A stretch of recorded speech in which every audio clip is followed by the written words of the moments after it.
Immediately on seeing these answer choices, I'm thinking we're dealing with singulars and plurals in some way. So if I'm looking at the choices and just categorizing them simply, A and B are both singular, and then C and D are both plural. So normally when we do these, we've got 3 of one type and 1 of another. But if we look at what's going on here, we don't just have verbs this time. We have was, which is a singular verb. We have were, which is a plural verb. But we also have the pronouns it and one, which are both singular, and they and both, which are plural. Both is a little weird, but basically we're going to need to think about lots of things in this sentence. It's less about the verb and more about that pronoun. So I would consider this actually a pronoun question, because based on the pronoun that we're picking, the verb is just going to follow from that. So the verb, yes, is going to change, but it's more about what that pronoun is. Is it a singular thing or a plural thing that we need to refer back to? So when we do this, it could be that the pronoun is referring to a noun, an antecedent earlier in the sentence, but it could also be that it's in a different sentence. So we've got to read everything and kind of try to think about what that blank is going to represent. With its towering 6-spired exterior of granite-like quartz monzonite, the Salt Lake Temple is one of the most instantly recognizable structures in the state of Utah. However, many people do not know that blank built over the course of 40 years, with construction beginning in 1853 and ending in 1893. So what are we talking about here? We're talking about the temple, right? The temple.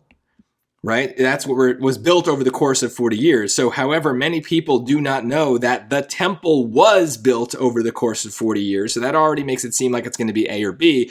And then would we refer to the temple as one?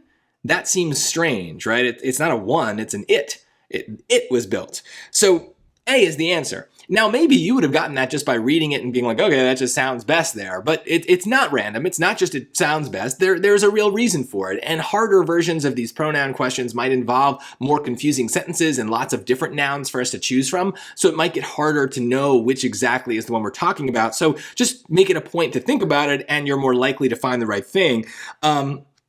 I do see that there are maybe some traps here, right? We have like structures is plural.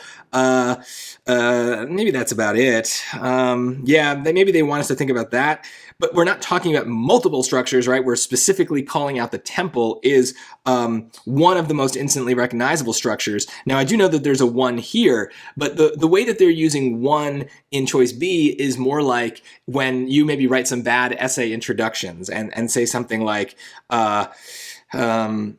when one considers the Civil War, one must account for slavery. I don't know.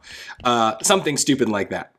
This is not a good way to write, by the way, but it is a way that a lot of high school students are taught to write because you're somehow convinced that you can't use the words I or you. And so one is the pronoun that people kind of defer to because they think it sounds smart. But it's usually wrong. I don't think I've seen it right on one of these digital SAT questions yet. But if it is right, we're going to have evidence of it. We're going to see a repetition like I have in this sample sentence I just came up with, right? There's this repetition within the sentence itself that we're clearly referring to the same hypothetical person. That's what that means there. But here we can refer to the temple, so we should, and it is the best way to refer to just a singular inanimate object. So this seems like a more confusing question because it's got these verbs, but those verbs were all correct based on the pronoun that came before them, so that was just a bit of a distraction. It was really the pronoun, singular, plural, that mattered the most.